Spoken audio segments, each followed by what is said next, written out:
Yeah.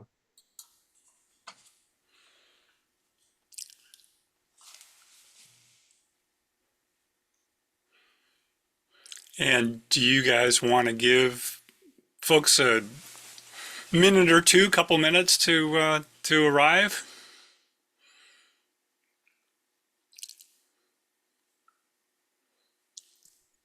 Bruce, is that a black sheet with a heart pinned on it? It is actually blue. It's a really Oh, nice shade of blue, but so sometimes I choose to illuminate it, and sometimes, like this time, not. very good choice. And what are you wearing here on your shirt? This is a bolo. It's a string tie, Ah, wow. and A lip on it? it's got a on it. Yeah. Known as a misplaced hickey.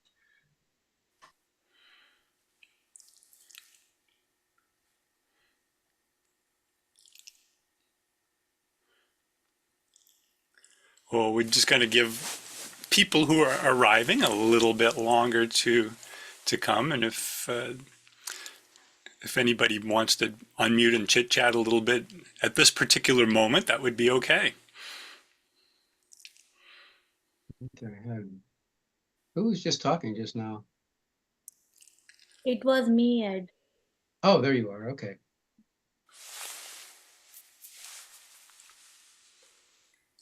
'22. And see, it's working. We're waiting a little bit, and more people are coming.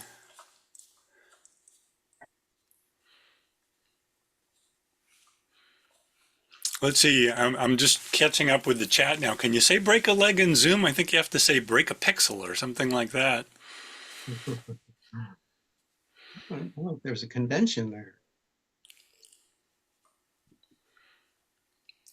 But whatever you do, don't break your screen.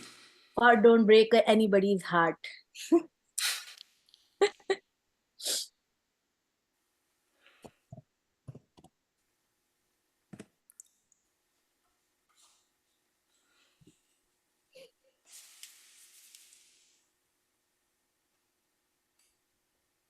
Would anybody be telling what is the format? Like, it would be like everyone would be telling their stories, or there would be. We have 7 tellers already who are lined up to perform, and Yeah, but that's uh, do we, after the listening to the story, do we write in chat what we felt like, or? oh sure. If you want to, yeah, you want to throw up some love there in the chat, absolutely. Yeah, that's what I just wanted to understand how it works. Yeah, Yes, it's indeed. nice if you can wait until after they're done, because it's a Yes, little absolutely. distracting. Yeah. Yes, absolutely.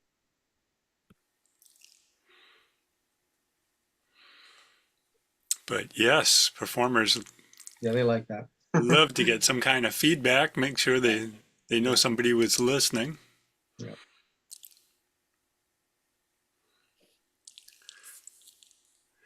There's a familiar face. Hi, Sarah. Welcome aboard. Thanks, Bruce. Good to see you. Thanks for coming. Oh, it was an honor to be invited. And there's another familiar face. Hi, Shags.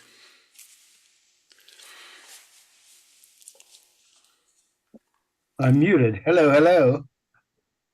Hey, Shags. Hi there. So I'm going to give it one more minute. I'm going to start at 5 past. People are still trickling in, but at that point, if they're still trickling in, well, Yeah, we had about 8 last minute registrations. oh yeah? Maybe they forgot what they registered for before and had to get the new link, but I don't know. Everybody loses the link. What can I say? Yeah, I spent a little time searching around for it. I knew I had it It's all the way at the bottom of the somewhere. template. I know. I know. I can't do anything about that. We do a writing campaign to Eventbrite and ask them to change that. Bummer, heavy sigh.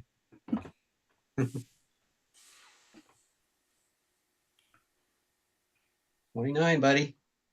It is what it is. It be what it be. And it isn't what it isn't. And if they can't get here in time, there's always the recording.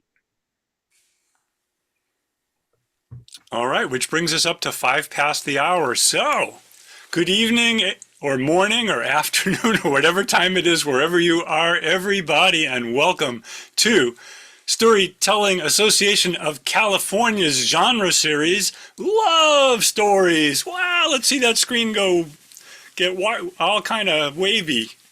Yeah, there we go. My name is Bruce Marcus, and it is an honor and a privilege. I'm very excited to be your host this evening, the glue that will hold this evening together.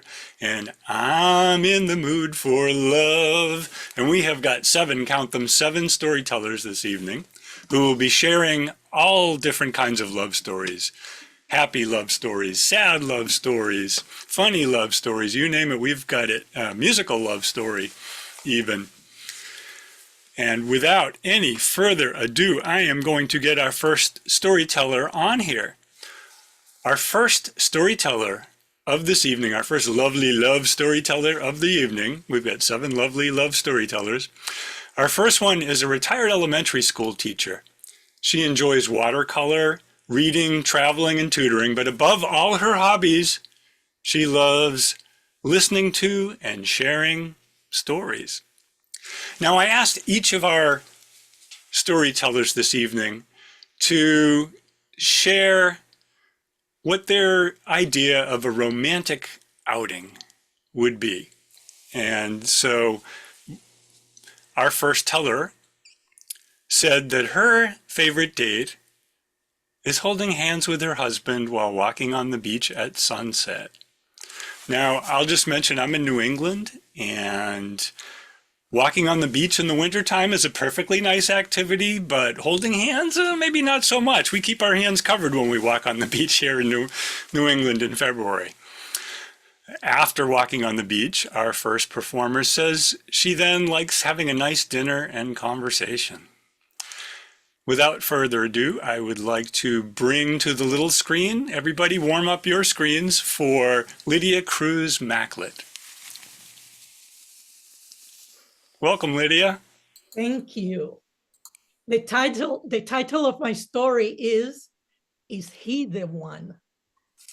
In 1980, I moved from Puerto Rico to Ventura, California, and lived in an apartment complex, and I was single. One day, there was a white truck parked behind my apartment, and when I looked at the bed of the truck, it was full of almonds in the shell. And I love almonds. I like the flavor, the texture. Impulsively, I took a bunch of almonds, took them by my door, got a hammer, and cracked them open. While I was eating them, my neighbor Sue came and asked me what I was doing. And I told her, I'm eating almonds. Here, take some.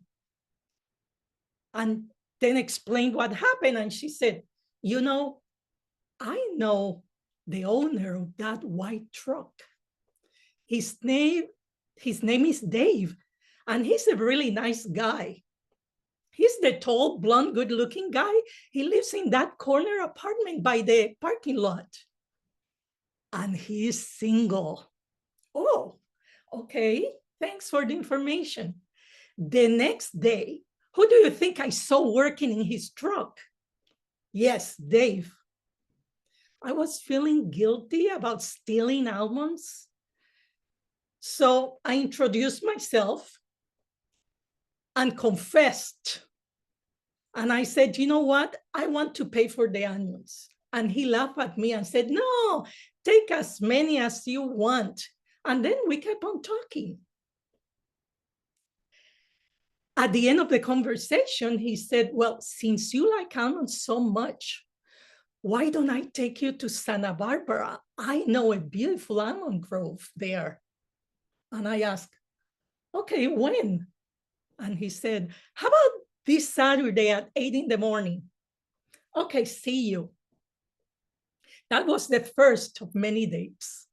After 5 months, I knew that he was the one. He was smart and funny. My heart beat so fast every time I saw him. And when we were apart, I missed him terribly. The best part, people, he had a full-time job. He was an entomologist, you know, a bug guy. He also told me that he dreamed of having a family, buying a house, and having his own business. I was ready to commit.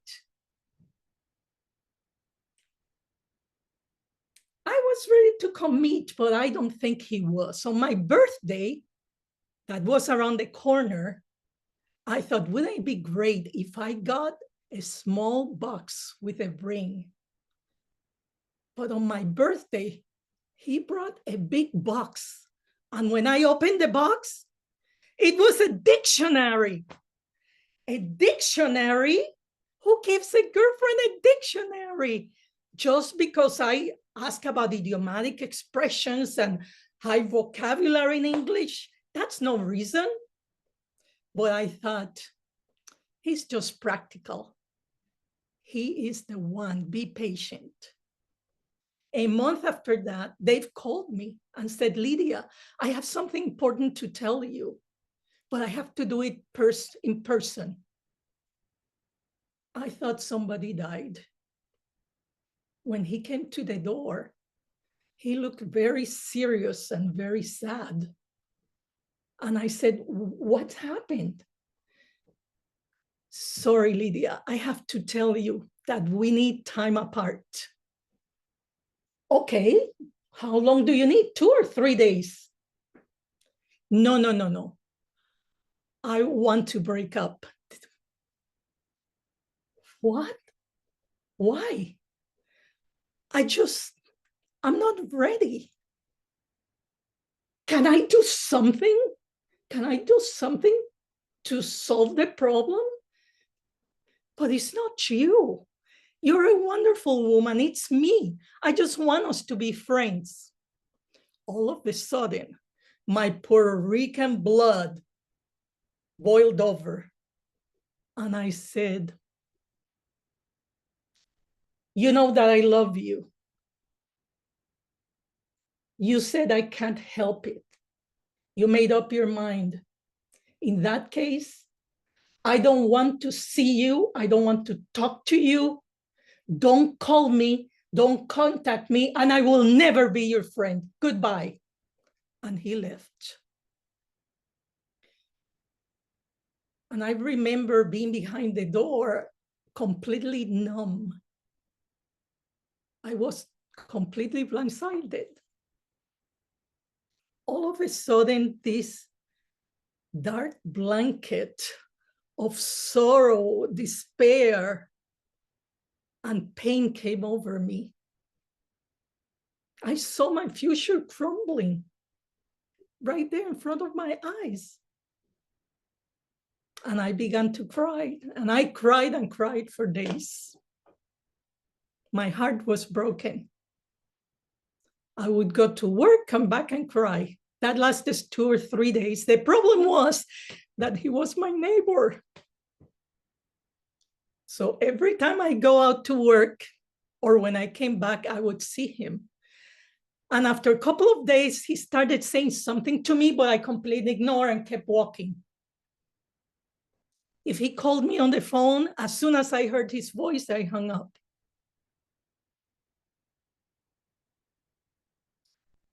About a couple of weeks after we broke up, his mother came to my apartment. And she said, Lydia, you know, it's Dave's birthday, yeah? Well, why don't you come over for a piece of cake? No, thank you. Haven't you heard?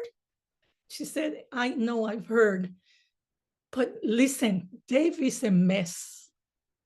He can't sleep, he can't eat. He has regretted what he has done. And he said, every time he tries to contact you or call you, you ignore him.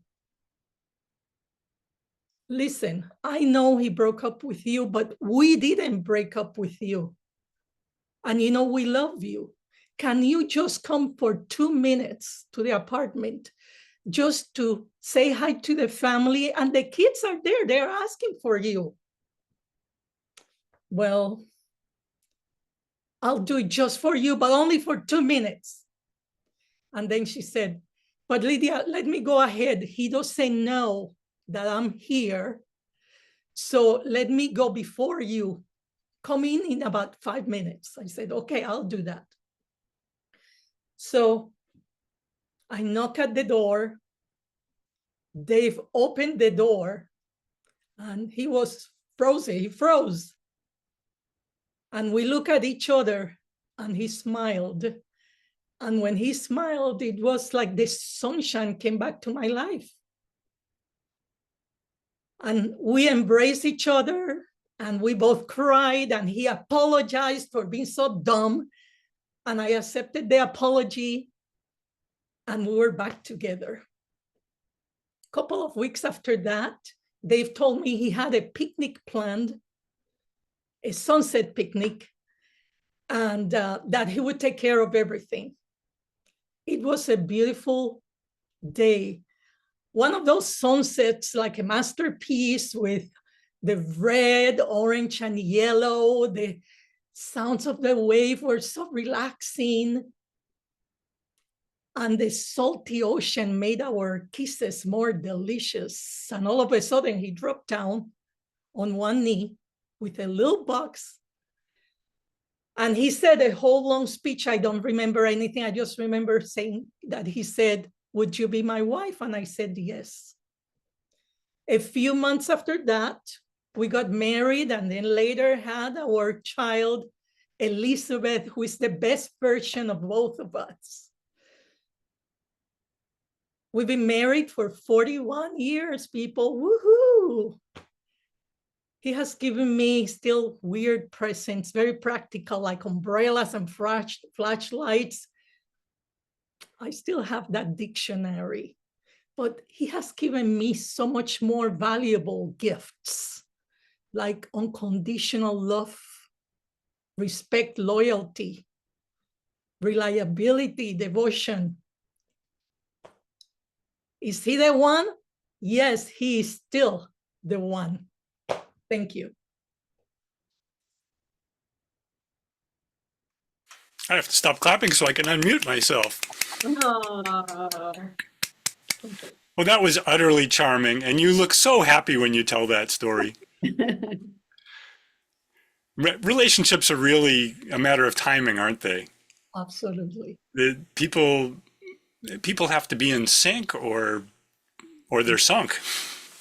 But we realize that now we love each other even more as we get older. And is Dave still an entomologist? Yes, he's still working. And what do you think of bugs? I'm fine with them. I've seen them in the refrigerator, everywhere, so no problem. That's I'm sure that Dave found his match then. All right. Well, thanks so much, Lydia. That was wonderful. All right. And our next storyteller is not just a storyteller, he's also a singer and an author. His story this evening, he tells us, is about how a childhood indiscretion led to a breakup with the girl of his dreams 30 years later. Intrigued? I know I am. But first, we have to find out what his idea of a romantic outing is.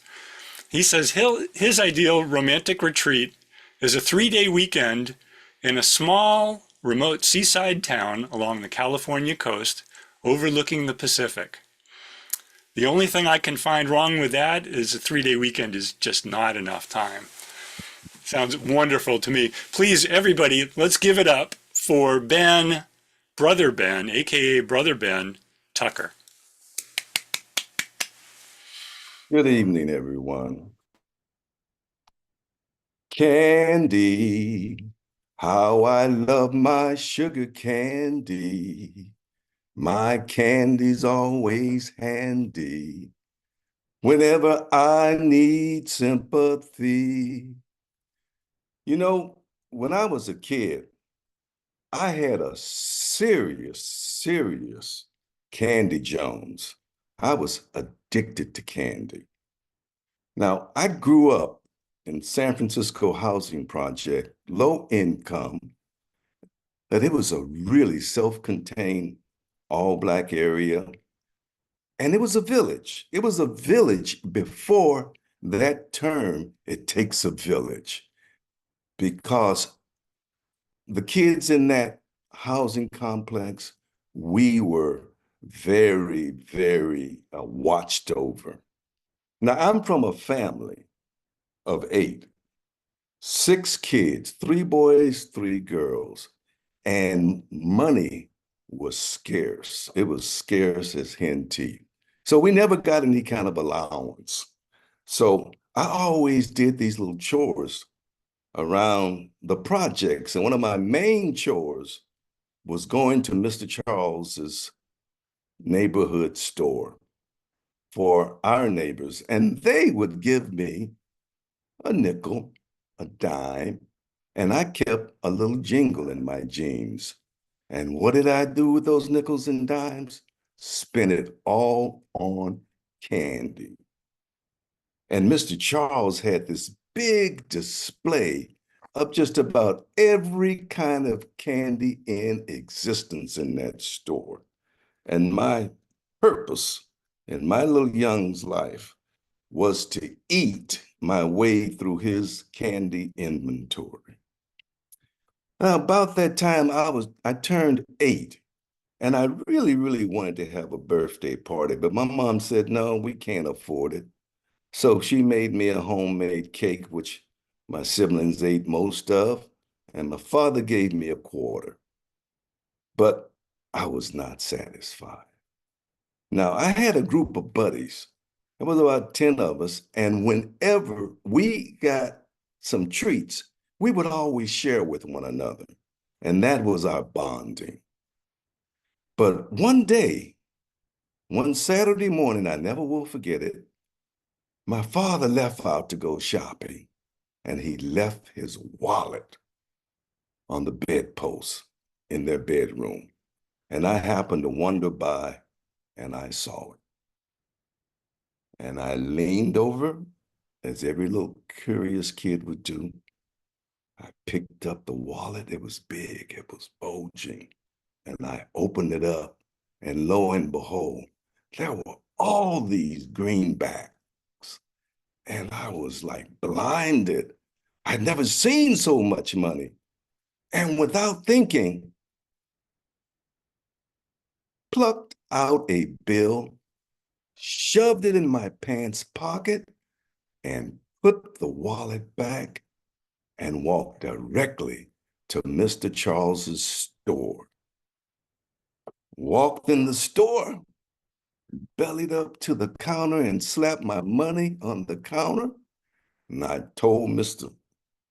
Charles, I want $1 worth of candy. Mr. Charles picked up the money, looked at it, turned it over, and he said in his booming voice, boy, where'd you get this here money? And I knew I was in trouble.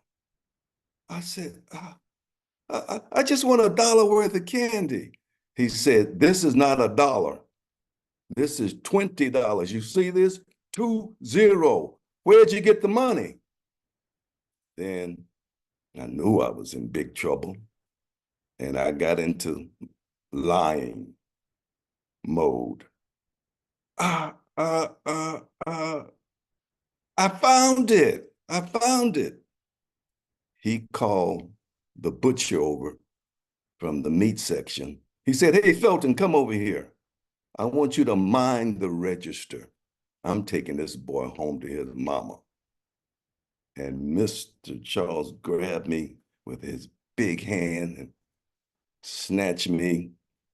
And we walked up the hill to my mom's house, and he had the money in his right hand. Knocked on the door, my mother opened, She looked surprised. What's going on? Miss Tucker, this boy here of yours claims he found $20 and he brought it to the store and thought it was a dollar bill and wanted to buy $1 worth of candy. And my mom said, what? Says he found it.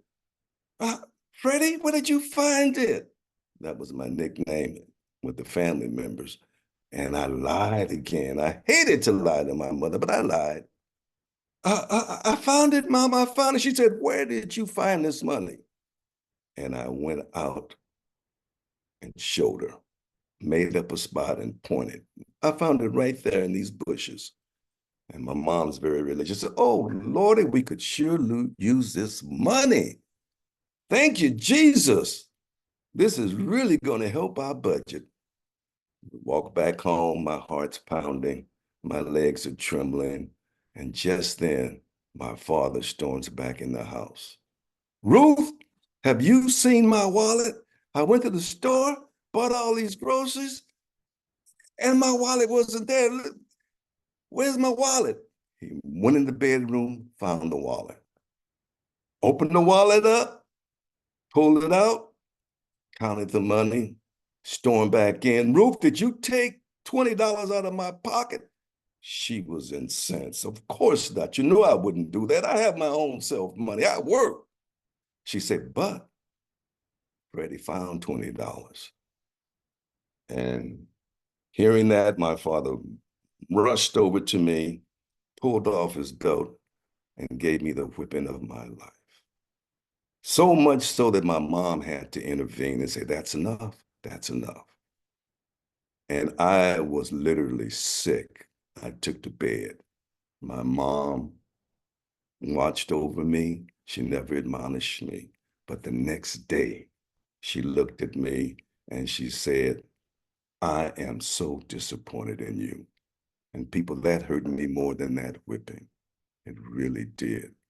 But the other thing that hurt me is I became a pariah in the neighborhood. Word went around that I had stolen money from my father. Parents didn't want the kids to hang out with me.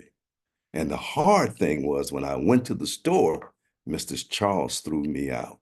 Says, get out of here, hit the road, Jack. Don't you come back here no more. If you steal from your daddy, I know you'll steal from me. Now, fast forward, we moved out of the projects, moved on up into a home, but that core group of friends of mine, we stayed in touch with one another. And we would get together from time to time. But then they tore the housing projects down and they had a big celebration, a reunion of all of the people that lived there. And I was going with this young lady who I really, really liked. And I thought she was going to be the one. And I invited her to come with me because I wanted the fellas to see her and give me some feedback.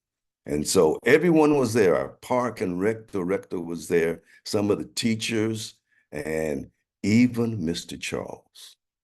And so I introduced her around. Mr. Charles came over to me and looked and said, boy, look like you turned out okay. Old $20 bill. And I kind of shuddered and brought it all back to me. And he walked off and she said, why did he call you $20 bill, Ben? My girlfriend asked. I said, I'll tell you later on. And so at the end of the evening, everybody was really happy, elated. Even some of my buddies referred to me as $20 bill. She got even more curious. So we went home. We were on a high. My friends approved of her. They say, Ben, she's a keeper. Put a ring on it. And so we got home, shared a glass of champagne. We made whoopies. And then in our post-cortical bliss, she whispered in my ear just before I was about to doze off. She said, Ben, why did they call you $20 bill? And I told her the story. And at the end of the story, she sat up, bolt straight, looked down on me, and said, "You stole money from your father?" And I lost myself. I said, "Hey, baby, I was 8 years old. You stole $20 from your father? Is that what they were talking about?" And I said, "Yeah, but you got to put it in context, sweetie." She said, "Context my ass. Where's my purse? I'm out of here." She put on her clothes. She turned around as she walked out the door and said, "If you steal from your daddy, you'll steal from me." Stormed out the room, slammed the door. My heart was, I was shattered. That goes the love of my life. Over discretion, a child of discretion. 30 years ago, how could this be? How could it be happening to me? And I got out of bed with a broken heart. How do you mend a broken heart? I walked to the kitchen, opened up the cabinet door, pulled out a Snickers bar, and I ate it. That's how you mend a broken heart. Go back to your old habits. Thank you. That was the longest Snickers commercial I've ever seen. Oh, we feel for you. We absolutely feel for you. Yeah, if we're the same people as adults that we were when we were 8, I don't know. You held it against me. Yeah, and you couldn't tell her I'm a changed man now. She just wouldn't hear it, huh? Hit the road, Jack. Oh, there's a wonderful comment in the chat. You see that one? Somebody said that you stole her heart with that story. Perfect. I got nothing else to say beyond that, except thank you, Ben. All right. And, well, I do have something else to say as we move on to the next teller. Our next teller designs and builds things out of wood and metal, especially using recycled materials to create these unique pieces for his clients that straddle the line between furniture and sculpture. He says he grew up in Mendocino County, where his ability to come up with a story got him into trouble as often as it got him out of trouble. Now his stories can be heard in lumber yards and hardware stores throughout the Bay Area, as well as in more straight-ahead storytelling venues like the Moth, to name one of many. He says that his idea of a romantic evening, you ready for this? Get ready for it, would be doing whatever it is his wife wants him to do. Sorry, ladies, he's already taken. Please wiggle the screen for J.P. Frary. Hey, everybody. It's great to hear him pronounce Mendocino. That was pretty awesome. I'm on the East Coast. Sorry about that. That's all right. Thanks for correcting me, though. I do appreciate it. Because from here on out, that's my hometown. I'm going to say is Mendocino. Call me out.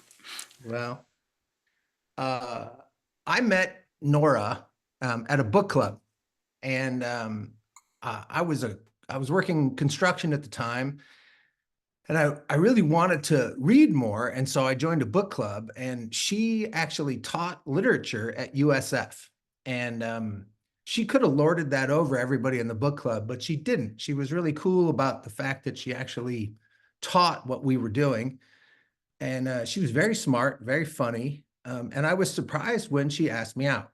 I felt like we were from very different worlds, and but I really wanted to know more about, books and stuff. And so I went on a date with her, and it went well. We went on a walk and talked about books. I asked her all these questions about what I didn't know what tenure track was, and she said she was a tenure track instructor, and we went on another date, and then another date, and within 2 weeks we'd gone out 5 times, and we just talked and talked and talked, and I in truth hadn't had a relationship where it was all talking, and I was so taken with that. And she said, I want to have you over to my house to meet my roommates and play Scrabble. And that seemed like a pretty normal request, but the way she said it, I realized this was some sort of test. And I said, I haven't played Scrabble since I was a kid. And she said, oh, we're really good. And we'll give you tips and we'll try to help you out. And I was like, okay, this is very strange. So I show up to her house and they have a gaming table and the Scrabble is already set up on there.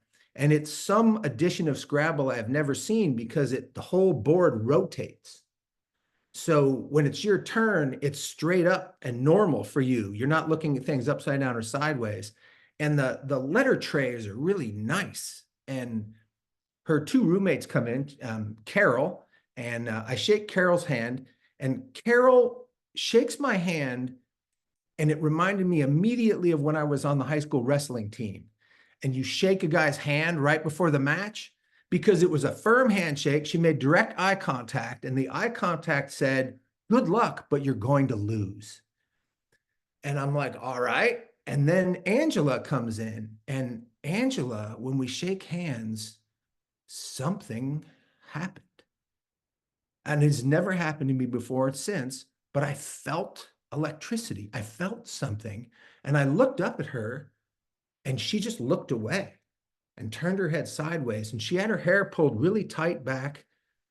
And there was one wisp of hair that fell like on the side of her face. And she smelled like vanilla from making cookies, not like some perfume. And we let go, and I went, did I imagine that? Did I just feel something weird? And I realized she was not making eye contact with me after that. Like she sat down at the board across from me and never made eye contact with me. And the game started, and I thought, man, I just imagined something like that. Nothing happened. I imagined something.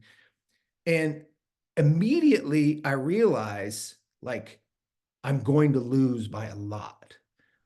They play with a timer, so you don't have as much time to stare at your letters.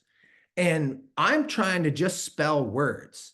And I'm not really paying attention to other things. And every now and then I put a word out and all of them kind of go, ugh, like, you moron, why did you do that? And then they spell some 7-letter word that lands on a triple word score.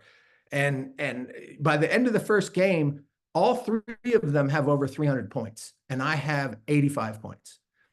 And I can see Nora looking at me like, maybe he's dumber than I thought, or whatever. And we play a second game, and this time Nora gives me pointers. She says, oh, you want to play to block. You don't want to open the board up for somebody, so that they could reach that, and she's giving me all the strategy, and I do a little better. And Angela, sitting across from me, asks if everybody wants lemonade, and she gets up and goes and gets it. When she comes back, she hands me a glass, and our hands touch on the glass. And I look up, and she is looking right at me, and I know she is feeling something too. It is just the strangest thing. We haven't even had a conversation, and I feel something, and I take the lemonade, and after that, she doesn't play so well. Like, she's not scoring as high as Carol and Nora. We play for 2.5 hours, and she and I never speak to each other directly. It is always to somebody else. And at some point, Nora says, man, I don't know what's up with Angela. She's usually way better at this. And I'm doing better. I am now like scoring 130 points or 140 points. And every now and then I get a really good word. And all of a sudden, Carol goes, oh, I got to go. I'm running to my boyfriend's. And it's the middle of the game. She just gets up and walks out. And Nora says, I have an 8 a.m. class tomorrow. I'm going to need to go to bed. And here's where she says something, and I can't believe she said it. She goes, you two should finish this game. You should finish the game. You might have a chance to win something. And she just gets up and leaves and goes to her bedroom. And I look up at Angela, and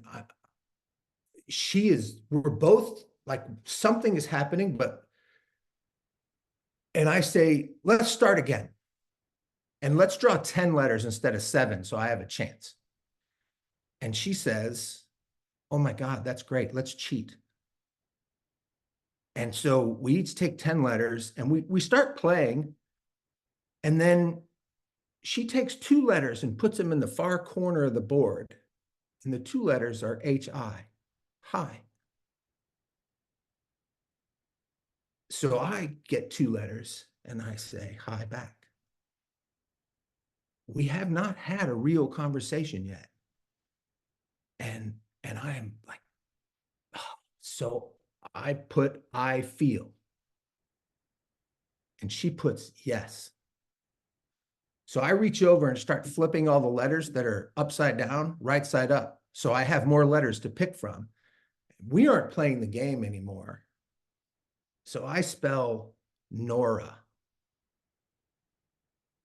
She puts out, I know. And there's a minute and it just passes and we're not looking at each other. And then she just raises her head and we make eye contact. So I pull out all the letters and I spell electric. And she spells me too. And then she spells we can't with a K instead of a C. And I say, I know. And we stop playing for a second, and I think I'm going to just get up and leave, right? That's the right thing to do. And she spells kiss. And I spell yes. And I lean over the Scrabble board and I kiss her. And I lean back and she spells out, we are bad. And I spell out, I know. Then she just says out loud, we have to stop this right now unless this is real. And I spell out, marry me. And she does not look up from the board. And she reaches up to the top where I had put the word yes before, and she moves yes down and looks up and says, let's go to Vegas right now. I went to Vegas with her that night. And we did not get married, but we did ruin 4 different people's lives with this electricity. And I wish I could tell you it ended well. It did not end well. Thank you. Ooh.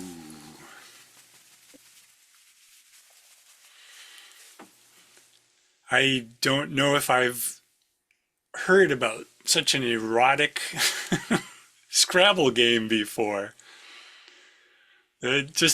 Wow, I haven't heard a love story like that before, or a lust story. Very, very interesting, very well crafted and spelled out. Thanks so much for that. Yeah, that is very different, very different. Really like that. I just think we can let that one just kind of sit for a minute. Of course, I and probably a lot of you were hoping for a bit of a happier ending, but maybe it couldn't have one anyway. But that was pretty neat. All right. Our next storyteller, we're going to have a little musical palette cleaner now, I guess you could say. Our next storyteller has a background in music and early music, and she loves weaving old magical tales together with music of the time period that the tales take place. She also enjoys costuming and dance from all time periods, and recently she attended her first Viennese ball and was absolutely hooked. Her idea of a fantastic romantic evening would be along those lines, would be dressing in a ball gown, complete with hoop skirt and silk gloves, and waltzing away the evening. And boy, that just brings up such wonderful visuals. Please join me, everybody, in welcoming Lisette Ryan. Thank you very much. Thanks, guys.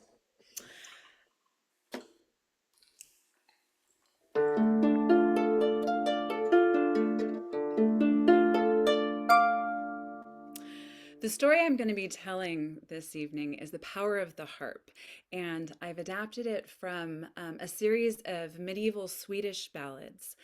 And Sweden is a land of lakes. There's nearly 100,000 lakes, and they're very beautiful, but also potentially dangerous, because it's said that in those waters lives a creature called the Näcken.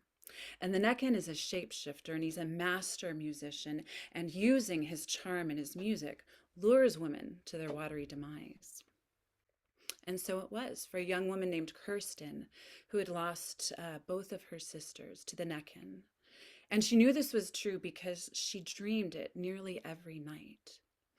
And it consumed her. And one day she was walking through the center of her little village, and her cloak was wrapped about her, and she was lost in her thought and her memories. And then over on the side, she heard the sound of some music, and she stopped to listen.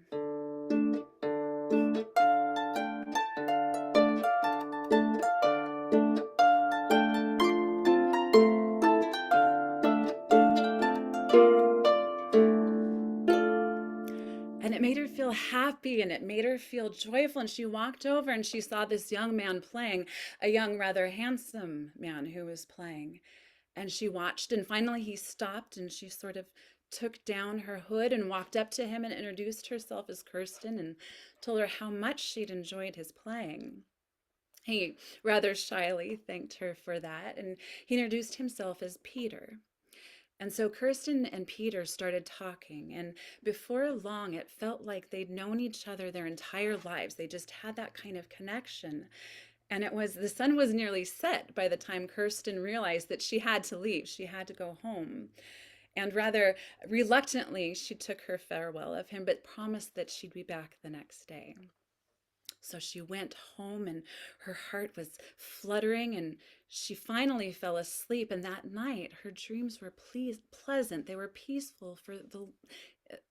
She couldn't remember the last time. And so the next day she dressed hurriedly and she went back to the town center, and he was there. And she listened to the harp, and again, she just felt herself filled up with this happiness and joy. And again, they talked for hours, and this went on for weeks until Kirsten couldn't deny the fact that what she was feeling was love. And she was excited to tell him this. She made up her mind that she would let him know the very next day. And so it came, and the sun came up, and she forced herself to eat a few bites, and then she went to the town center again, and she waited for him. He wasn't there. And she waited a few hours, and he never showed up. So she went back home, but the next day she went again. He wasn't there. For 3 days, he didn't show up. And so she became rather worried about Peter, and he had told her about the estate his family lived in, and she knew approximately where it was. So although it was not the thing for a young woman to unaccompanied go visit a young man, she had to know what had happened to her dearest friend. So she got on her horse and she rode out and dismounted and knocked on the door. And 2 young lads opened the door, and she introduced her. She said, "My name is Kirsten. I've come to check on Peter. Is he okay?" And they look at each other, and they lead her back, and she walks into a room where on a bed is lying Peter, and his eyes are sunken in, and his face is ashen. His breathing is shallow. And he opens his eyes and he sees her, and he reaches out his hand, and she just flies over to him and wraps herself about him. And, "Peter, is there anything I can do?" Now, this mysterious illness did not have much hope from the doctors, and Peter knew this. And he wanted to comfort her, but he didn't have the strength, and he didn't have the words. So he reached next to him where his harp was, and he gave it to her and he said, I want you to have this. I want you to have the harp so that it can bring you comfort. And he closed his eyes. And she looked at him, making sure he was still breathing, because at this point it was kind of hard to tell. And she was filled with hope, but with worry and with longing. And she didn't know what to do, so she started playing.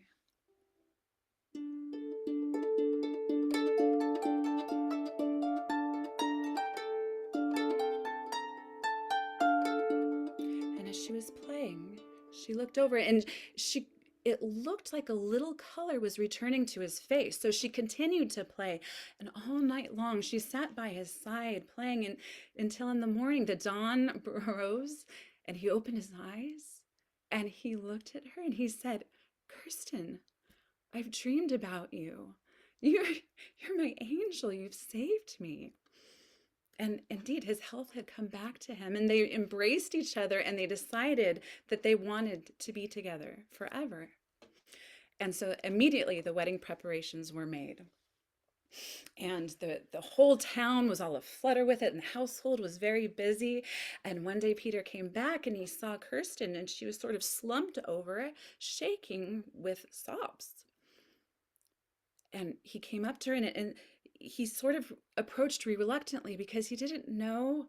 She was young. Maybe she was not wanting to marry him. Is this something? He was filled with this fear, but he went to her and he said, "My love, what is it? How?" And she looked up at him with her great blue eyes, and she told him that the nightmares had returned, but this time she was the one who was being claimed by the Necken, and she had dreamed it, and she knew that it was going to happen, that she was going to fall victim to the Necken just like her sisters. And he stood up and he said, "I will allow no such thing. I will protect you. We will be safe."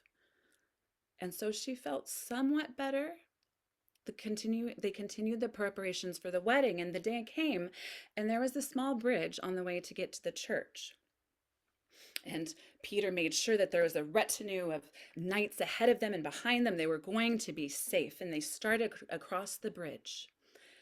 And right when they were in the center, Kirsten heard from the water the sounds of music. And she turned just as her horse lost its footing, and she tumbled into the water. And Peter reached down to her, but he was too late. He was only in time to see her receding into the water with her hair flowing about her until she disappeared, leaving only the shadowy form of the Necken with its glowing red eyes. And Peter demanded, he said, "Return her to me." Necken just laughed. And Peter he had lost her. And she had known it and warned him, and he felt like it was his fault, and he was filled with this anguish and this sorrow. I mean, his dearest friend, the woman the person, the human he wanted for the rest of his life was gone. And he reached for the harp, and into that he poured all of those feelings that he was feeling.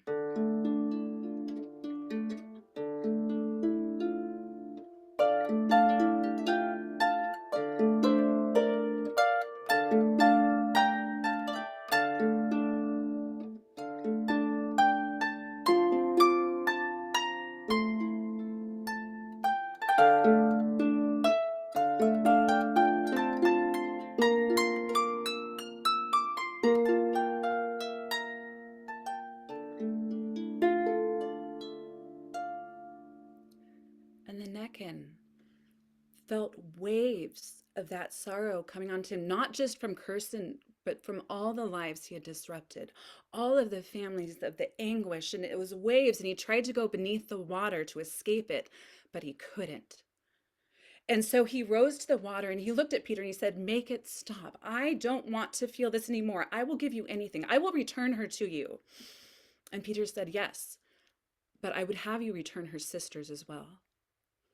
And the Necken stopped and thought about it, and Peter went to and the Necken said, "I agree." And he went down into the depths of the water and brought up 3 bodies of the 3 women, and he laid them on the shore. And Peter rushed down and he saw the color returning to their white lips and their pale faces, and there was great rejoicing. Kirsten and her sisters, and they went to the church, and they had an even more joyful wedding than they could have ever imagined. And Kirsten didn't have to live with the fear. And she would cross any bridge, go by any lake. She just made sure to always bring the harp with her.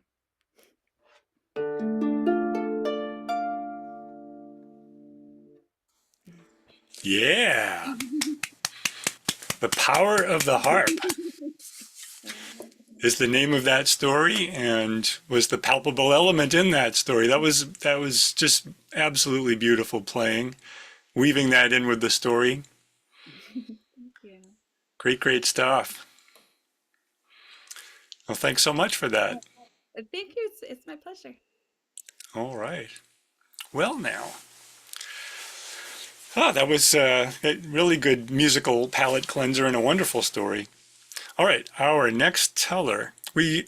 Most of our storytellers this evening are from California, but we do have two tellers who are not. And this next teller is actually here with me on the East Coast. Well, not exactly with me. He's a state or two away, but in the state of Connecticut, to be exact, Danbury, Connecticut. His journey into the art of storytelling began less than 2 years ago, when he retired from what he describes as the glamorous world of project management. Well, since then, he's also been a frequenter of the Moth, like JP. And right now, he specializes in personal stories, so the Moth is kind of a good milieu for him. And right now, he is crafting a collection of nonfiction stories under the compelling title, Fact-Checking My Family. I bet he doesn't get many invitations to family gatherings anymore these days. I don't know. Now, he says that his idea of a perfect date is one that agrees to come home with him to help him fold his fitted sheets. Please give a warm welcome to Paul Heery. Thank you, everybody. I was 20 years old, and I found myself living back at home with my parents after I had dropped out of college with less than a semester to go until graduation. To support myself, I took a full-time job working at Sam Goodies, and to get to and from work, I was driving an 8-year-old AMC Gremlin. Now, there's some explanations required here. For those of you that may be under 40, Sam Goodies was a chain of record stores. Records are what you kids today call vinyl.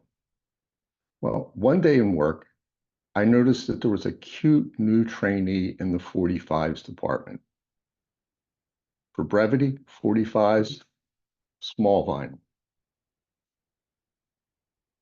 I was checking the new girl out, and as I was doing so, she looked over at me and our eyes locked. It was just for a few seconds, but it seemed much longer. But we clearly had a moment. Now, at that time, I was shy, and I wasn't bold enough to go up to her and introduce myself. So I strategically positioned myself to be working between the 45s department and the time clock, fully knowing that at some point she was going to need to clock out to take a break, go to lunch, whatever. Now, as I was waiting for that opportunity to arise, every time I glanced over her way, she always seemed to be glancing back.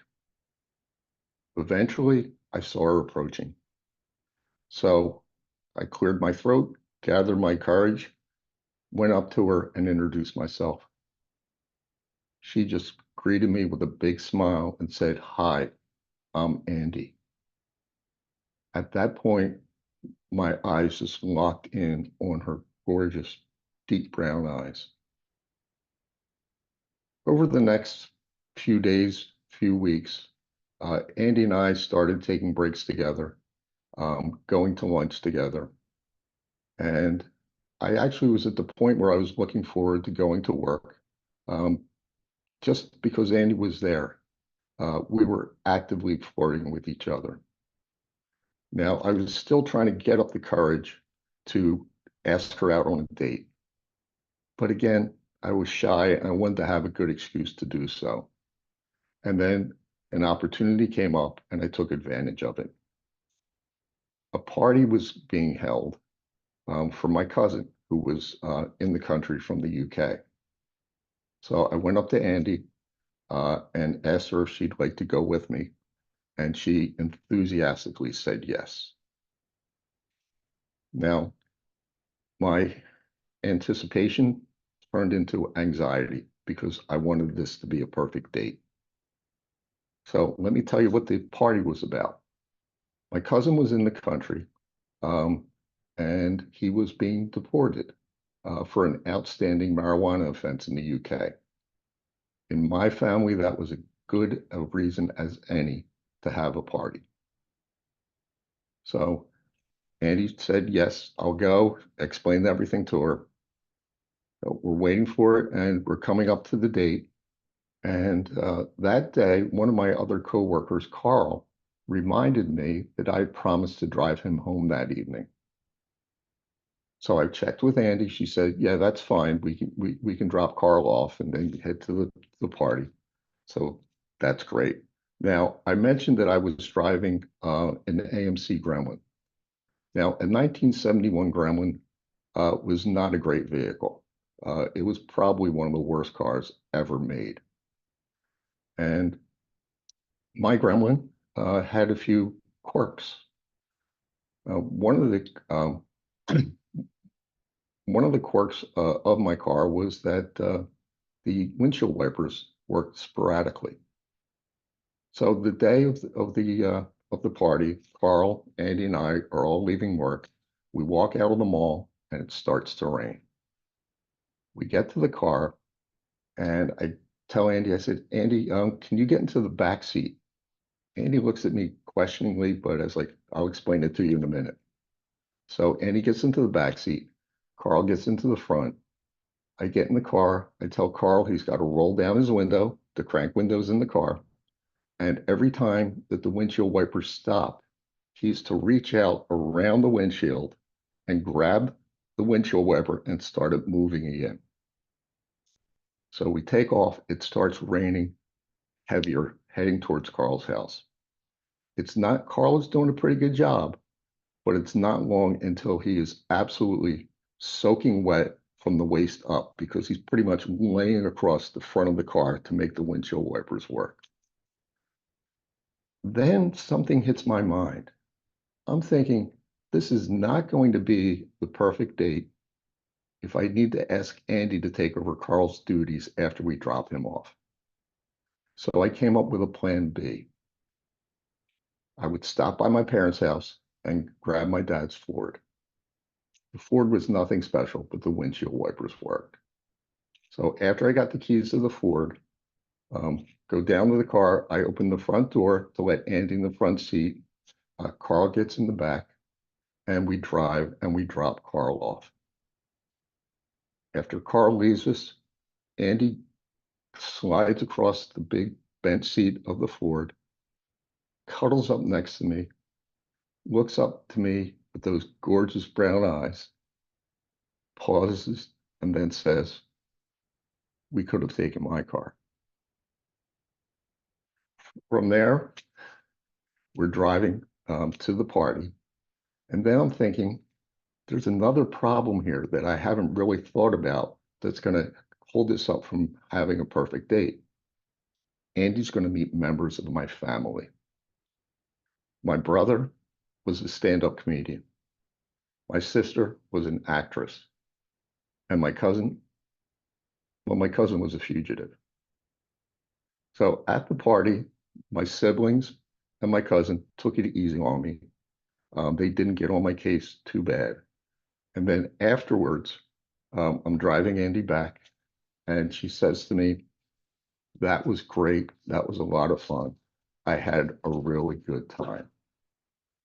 I knew at that point we had something special here that we could make happen. It wasn't long until Andy and I exchanged those three little words with each other. Andy and I were together for 44 years until she passed away in February of 2002 after we had dealt with her stage 4 cancer for 6 years. Since she's passed, not a day goes by where I don't consider that if I had not dropped out of college, I never would have met the love of my life. Thank you.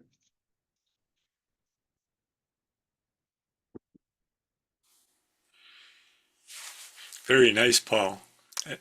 Condolences, first and foremost, and wonderful, wonderful story of meeting. And I'm glad you had a solution for that windshield wiper thing, or matters may have turned out quite a bit differently. Thanks so much for sharing that story with us. And I'll wave hi toward Connecticut out my window, and you look out your window and maybe you'll see me.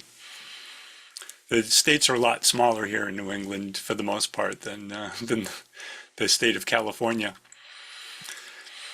That kind of rain that you described, you folks in California get quite a bit of.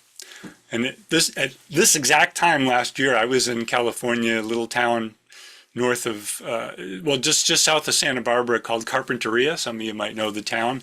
And you were getting atmospheric rivers last year. It made this winter look practically dry. The 2 weeks I was there, the only rain I saw was when I was being dropped off at the Santa Barbara airport at the end of the trip. There was a little bit of tiny mist coming out of the sky. That was it. So I couldn't have timed that trip any better.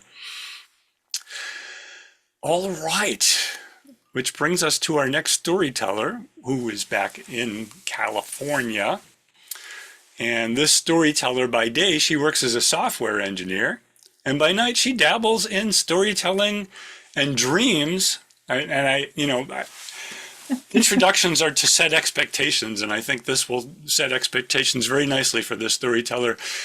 She dreams of becoming henchwoman number 2 for a supervillain who is intent on helping amphibians retake the planet. Her ideal location for a romantic outing would be outdoors. Bonus points if it includes the beautiful sound of frog song. Please help me welcome Chris Lindstrom. Welcome, Chris. Take it away. So you might have heard that Aphrodite is flighty and that she's always cheating on her husband Hephaestus. But in truth, that's just rumor mongering, probably by that dastardly god of war, Ares. In truth, Aphrodite and Hephaestus's love story is epic. What, you've never heard it? Well, pull up a chair and have a listen. So Hephaestus was born from the forehead of Hera. But unfortunately for her, apparently only male gods are allowed to birth babies from their heads. So in punishment, the fates made Hephaestus ugly and they gave him a club foot. And Hera was so disgusted that she threw her infant son off of Mount Olympus and down to the bottom of the mountain, where he was taken in by a kindly goat herd.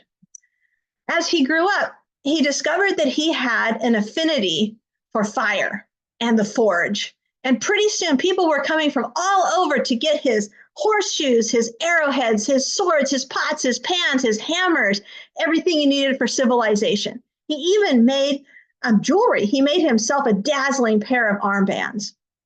Meanwhile, Aphrodite was growing up in the lap of luxury. She lived with her mother, Dione, in a mansion in the most fashionable neighborhood in Mount Olympus. They had servants, landscapers, cooks, and she spent her days learning everything a debutante goddess needed to know: how to play the harp, latest fashions, how to avoid the attentions of Zeus, everything. Well, one day, her mother said to her, "Aphrodite, don't you think it's time that you got married?" What? I mean, I'm only 300 years old, Mom. I mean, like, I'm way too young to get tied down. But I mean, I'm not getting any younger, and I could use some grand godlings to spoil. Oh, what about having a ball, and you could marry the best dressed or the best dancer or really anyone? Oh, Mom. I mean, balls are so last season. And besides, no one wants a repeat of that disaster that was Diana's ball last year. Oh, yeah, that's true. But you know what? You know what would be fun? We could have a soiree. I heard that Calliope just published a new scroll of poetry. Dione sighed. Oh, I know you're only saying this because of your unhealthy obsession with Calliope's latest vampire poetry phase. But if it'll get you married, let's do it. So they got Calliope to agree. They rented the Parthenon and they sent out invitations to every eligible godling in the known world and a few in the unknown world. And one of those invitations made it down the mountain to Hephaestus. And soon after the invitation arrived, so did his cousin and constant tormentor and bully, Ares, the god of war. Ares took a look at the invitation and he said, "You're not really planning on going, are you? I mean, seriously, look at you. I mean, Aphrodite wouldn't take a second look at someone like you. You would just humiliate yourself." And so that's how Hephaestus's fairy godfather found him on the night of the soiree in his forge having a pity party. And he said, "Son, what are you doing here? I mean, aren't you supposed to be up at that fancy ass shindig on the mountain?" "I can't go." "Why not?" "Well, I mean, just look at me. I mean, I just humiliate myself." "Son, we're talking about goddesses here. I mean, they wouldn't have sent you an invitation if they didn't think you were eligible. Aren't you supposed to be like giving me a pep talk with like, magic pumpkins and stuff? You're confusing me with your fairy godmother. She's busy tonight, so you got to make do with me. Fairy godfathers are all about kicking you in your arse when it needs kicking. So pull yourself together and get up there. You got everything you need to be a success." So he did. He put on his best toga and his armbands. He jumped on his horse and made his way up the top of the mountain. He got there a little bit late, so he had to sit in the back. He couldn't even see Aphrodite, but Calliope was reading from the latest of her vampire saga, his favorite. He was transfixed. And afterwards, there was even time for Q&A. And he was asking questions about the vampire's relationship to fire. Would vampires burn in fire? And was this a metaphor for the vampire's burning desire for blood? Well, Aphrodite thought the evening had been kind of a bust. I mean, everybody there was such a bore until someone with a deep chocolatey voice started asking the most interesting questions.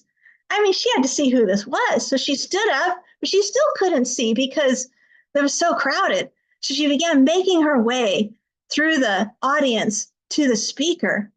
And as she got closer, Hephaestus totally lost his nerve. And he stood up to beat a hasty retreat, or as hasty a retreat as a god with a club foot could make. And when she got there, she could only see his retreating figure limping off. But as he fled, his armband got caught on the frieze, on the decorative frieze on one of those pillars, and it fell off. And she picked it up. And I mean, she was just astounded. I mean, the artistry, the design. I mean, she really now had to meet this fellow. So she went on a hunt to find the arm that the band would fit. So first, Ares gave it a try. And, he, let's see if I get my arm. He like squeezed his muscle as hard as he could, but his arm was just too small and the band slipped off. And Loki took socks and he stuffed his shirt with as many socks as he could. But as soon as you put the armband, the sock bulged out on the other end and everyone just started laughing. He was clearly not the right arm. And Aphrodite was just about to give up. I mean, she was feeling hopeless when someone reminded her that there a god that lived at the bottom of the mountain. Now, what was his name? Hester, Hashus, something? So they went to the bottom of the mountain and they found Hephaestus. And wouldn't you know it, the armband fit. I have it on the best authority that the wedding was beautiful. The bride wore white. The groom wore armbands.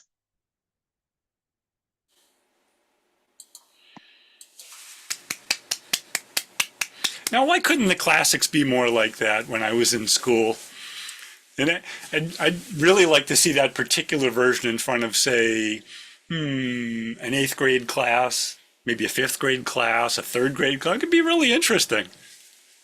Very playful, very imaginative, very fun. Thanks so much, Chris.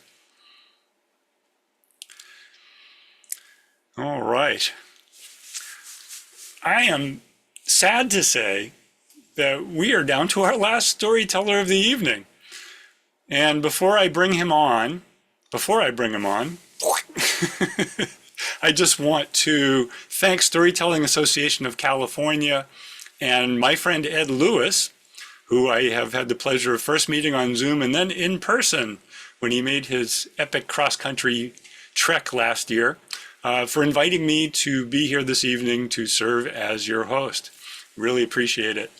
And I'm just enjoying these stories so much, the range, the variety, the different storyteller styles. Very, very fun. And that Chris that was very different than what we've seen up until now. Everything's been very different, and now we're going to get very different yet again. All right, let's bring that face back on the screen with me once more. Thank you. Oh, and yes, how about a hand for our tech host, Andy? Let's give it up for Andy. He's right now he's Storyteller Association. Oh, there's Andy, the man behind the curtain. All right, making us look good here. All right, our last storyteller is from that part of California called Hawaii. And he's been telling stories there so long that not even he remembers starting. And he hasn't stopped yet. Now, in fact, if you're wondering what to do with your life next week, he's hosting a week-long storytelling retreat in an old camp on the top of an island in Kauai, in Hawaii. Seriously, just write him and ask him about it. There's room for you. And, oh, that sounds so tempting. His idea of a romantic rendezvous is to tell tender tales of love to a bright, loving group of lovers in California and elsewhere over Zoom, like this, with you right now. He loves doing this, but warns vis-a-vis the story he is about to tell you, love can be tragic. Please welcome Jeff Gear.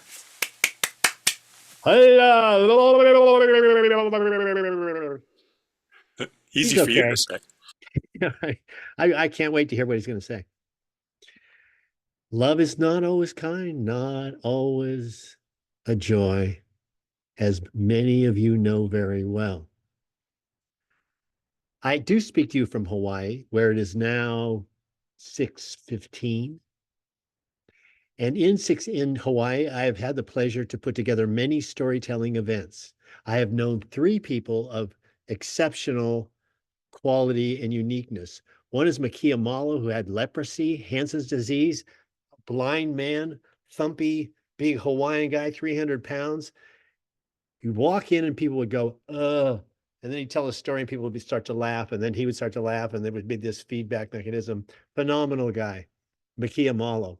I also knew a woman named Marie Solomon that knew 2,000 years of her genealogy. Really, she really did. And if you bugged her too much, she would talk and take the whole show. But this story is about the 3rd person. Her name is Barbara Kawakami. Now, I met Barbara Kawakami because my children on Wailua on the North Shore of Oahu went to elementary school, intermediate, and high school, the only blonde children in the entire school. And they had a coach for mock trial, Faye Toyama. Faye Toyama, I got to know, and through her, I got to know her mother, Barbara Kawakami. And by sitting in the rehearsals, I got to know more of Barbara Kawakami. Barbara Kawakami came over in the last boat from Japan carrying the picture brides. The picture brides are the women who married men in a village in Japan, but all they had was a picture of the man they married. and they came to Honolulu and docked with the picture in their hands, waiting for him to walk up and claim her. This is true. And Barbara, her parents were not picture brides, but she came on that last boat with her parents as a baby, was raised on the sugar plantations, spoke fluent Japanese, all kinds of dialects, knew the culture. And as the old picture brides began to die, she went and interviewed them. And then she wrote a story, the definitive book on Japanese traditional work clothing adapted to the cane fields of Hawaii. She was a seamstress. I could go on all night with the stories of Barbara Kawakami. But what I want to get to is that Barbara Kawakami called me. I always said, I don't care about the clothing, Barbara. I want to know the lives of the people that wore the work clothing. I want to know what the people, the cane people. I want to know about those picture brides. One day she called me. Ring. Hello? Jeff, it's time. Barbara, is that you? Of course it's me. What do you mean it's time? I want to write the book of the stories of the picture brides, and I want you to help me. Is this going to be an academic book? Because I can't help you. No, I want everybody to read the book. Why do you think I can help you, Barbara?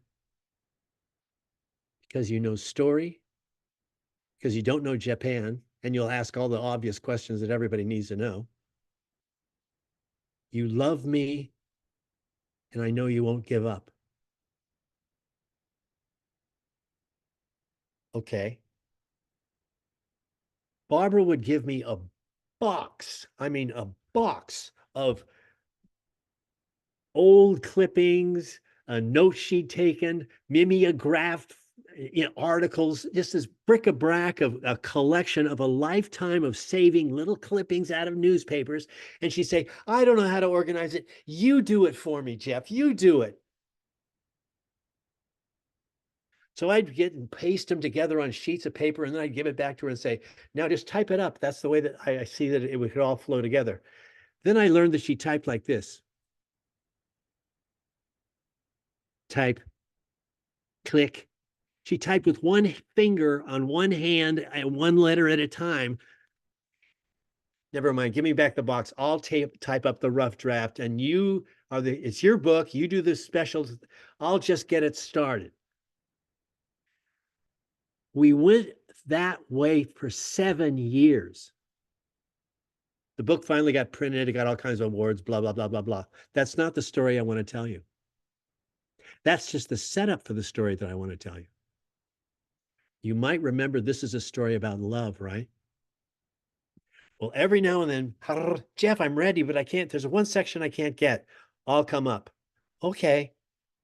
I'd go up to Barbara's house in the middle of Oahu, Mililani, a regular subdivision. You wouldn't think it, nothing special. She'd open the door and immediately she'd want to feed me. And she'd want to feed me more, feeding more. Barbara, I want to get to the story. No, don't you want to have enough food? I bought this food for you. I bought you a dessert too. Barbara. Okay, so I'm meeting Barbara, we got to get to the story. When we finally got to the story, she'd say, now there's a section here I can't really get. I go, no, I'm going to read the whole thing. I just read it. Sit down here. Sit down. I'll read you the whole thing. And off of her old typewriter, IBM computer, like with the big fat back to it, like a box,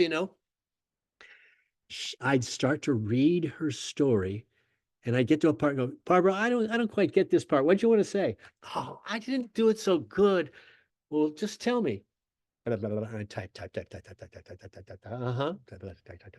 Uh-huh. The story would grow another third, maybe a half longer, because she had all of this information. Typing was so pedantic for her, so difficult, but when she just speak it, the story would just grow. I loved those sessions. Here's the story that I want to tell you.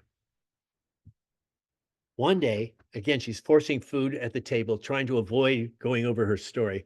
And she goes, yeah, but Jeff, there's some stories I can't tell. Why not? I can't put them in the book because they're too embarrassing.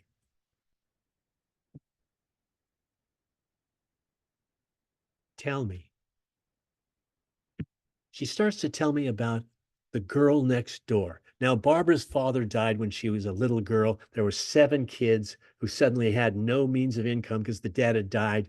The mother, would wash clothing and do all kinds of weird jobs. And I mean, it was a hard, hard life.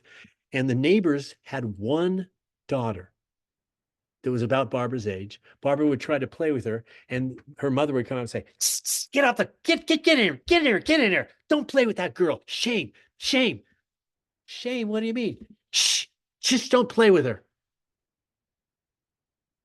The girl was Japanese, but she had blonde hair and blue eyes. The story is this: that once upon a time, a picture bride came from Japan, married to a cane worker, found him with a picture. They went and lived in the plantation. She was beautiful. The Luna, the head of the plantation, the big boss, the white leader, the boss of the whole plantation, needed somebody to work in the house. Pretty new girl. She'll do. She worked for 2 years in the household. Then suddenly one day, she's kicked out from the big house on the top of the hill, down back into the plantation village, and her husband is sent to the very farthest corner of the plantation where nobody ever goes. And she has a child with blonde hair and blue eyes. Shame on the family. She's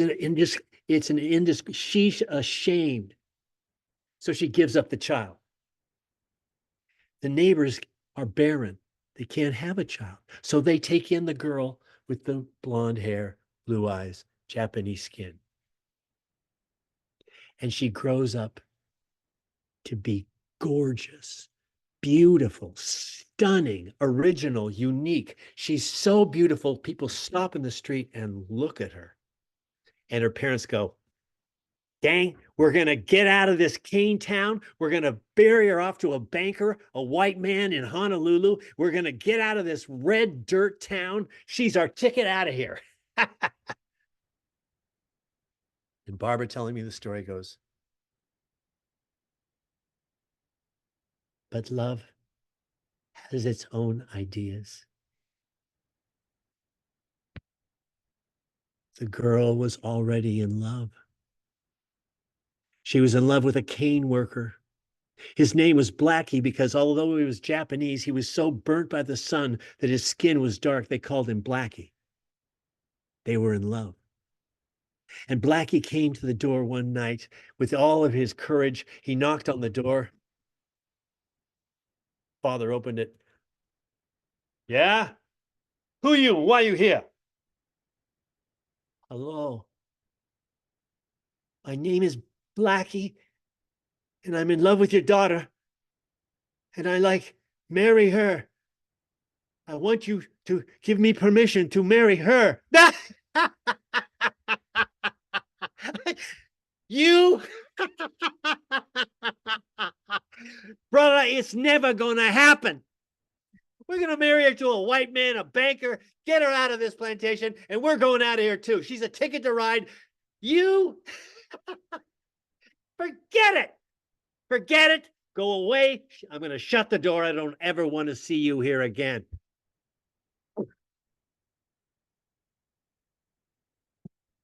Barbara said, he walked away in the dark, weeping.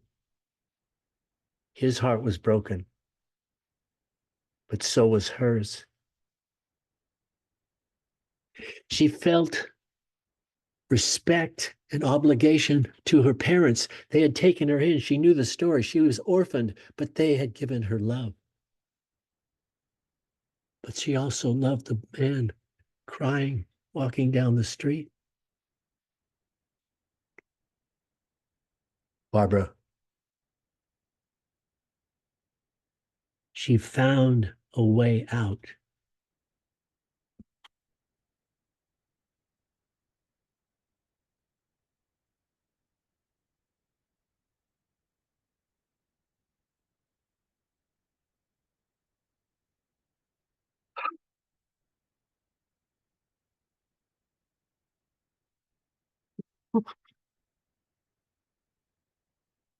Barbara, that's so sad. You have to get this story out. Think of it. The social classes, the shame, the quality, the hopes of parents for a better life for their daughter and for themselves, love intervening. Barbara, you have to tell this story. No can. Shame on the family. Shame. I know them. They know me. No, I cannot put it in the book. Well, Barbara, if you're not going to tell the story, then I guess I got to.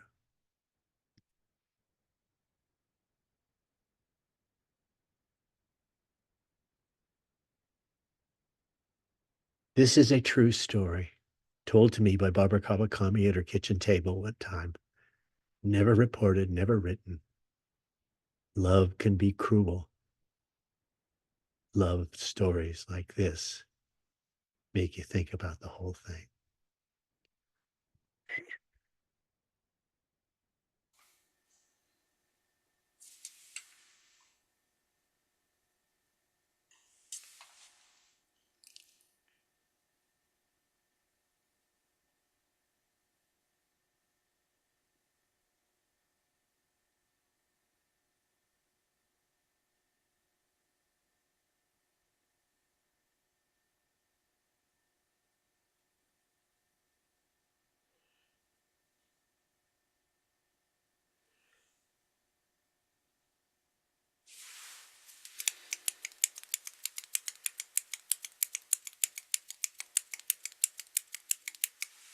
That's a story. It certainly is. So we're going to end on a downer note, are we? Well, yeah, I guess so. I'm sorry, folks. If you don't know it by now, love's not always easy. And what a pleasure to hear so many storytellers with so many angles on that old theme that we're all involved with. Amen. And here they come now. We're going to have a little curtain call here, at least for the tellers that we have left in the Zoom. We're missing a couple, but I want everybody just to give it up one last time for Lydia Cruz Macklett, Ben Tucker, who is no longer here, J.P. Frary, who is no longer here, Lisette Ryan, Paul Heary, Yeah. Chris Lindstrom, and last but not least, Mr. Jeff Gier. And this is the time when you five folks who are still left in the Zoom, you five tellers have a chance to talk a little bit about what you have coming up or what you got going on. Why don't we go in the order of appearance? Lydia, would you like to Yes, tell us what you... I do. My group called Yours Truly, it's having a presentation on April 13 at 2 o'clock at the Malibu Methodist Methodist Church. And it's going to be really interesting because we also have a singer. So there are going to be 9 storytellers. After each one, the singer will sing just a short part of lyrics that is connected to that story. So we're working on that. It's going to be fun. Great. Lisette? Yes, so I'm part of the Storytellers of San Diego, and in March we are having a storytelling festival at the Coronado Library. Yeah, all day on March 16th. It's very exciting. There's going to be lots of different tellers there and lots of different stages, and building bridges is the theme. Mhm. Very important theme in the world these days. All right. How about you, Paul? This Saturday, I'm going to be at an inaugural event in Danbury, Connecticut. There's a storytellers group that is starting a new storytelling session monthly So that's on Sunday afternoon in Danbury. If anybody's on the East Coast and is interested, just let me know. I'll be in Midtown Manhattan on Monday night, and also the following Tuesday, I'll be down in Philadelphia. So You get around. yes, I do. Yeah, I check it out if I'm going to be in the area at some point. I do make it down to Connecticut from time to time, although usually not that far west. But okay, great. And how about you, Chris? I'm part of the South Bay Storytellers and Listeners. We meet on Zoom for a story swap. Anybody's welcome to come and join and tell a story. It's the second Sunday every month. And if you want more details, you can just go to the SAC website. Okay. And Jeff, we know you've got your retreat coming up next week, and I think you March 21st to 28th. And for that occasion, a guy's coming from Singapore, Roger Jenkins, and he's going to then be sitting with me when 6 Feet Apart features the Ramayana, the epic tale from India, Ramayana. So they did 3.5 hours over Zoom during the COVID infection period. And I culled it down to an hour, picking out these unbelievable little vignettes of story and dance and song and poetry. Man, they do it right. And I'm really excited by it. So that's going to be a 6 Feet Apart production, and you're all invited. Don't miss it. Your life will be changed. You'll see new colors. You'll smell new flavors and colors. And oh, I can't even say it. Oh my God. very good. All right. And I help produce, curate, and frequently host The Story Space, which is a group that started here in Massachusetts by the late storytelling legend Brother Blue. We are now in our 33rd year of meeting every Tuesday night for that time period. Well, we missed a couple, but you could probably count those times on 1 or 2 hands. And we're on Zoom. On Tuesday evenings at 7 to 9 Eastern, that would be 4 to 6 p.m. Left Coast time, and we'd love to have you there. I'll also mention that the Sharing the Fire Storytelling Conference is coming up. It's the Northeast Conference. It's March 22nd through the 24th. It is a weekend-long extravaganza of keynote speech, workshops, performances, parties late into the night. Jeff's been there. He can vouch for this conference. It is absolutely wonderful. I couldn't recommend it more if you can get to Massachusetts. New Hampshire, Portsmouth, New Hampshire. I would encourage you to do so. And finally, I'm taking up a collection for airfare so I can go to all these wonderful things that you guys are talking about. No, I'm not really. All right, Andy, why don't we open it up to put us all back in the regular Zoom, and everybody who is here can unmute, and let's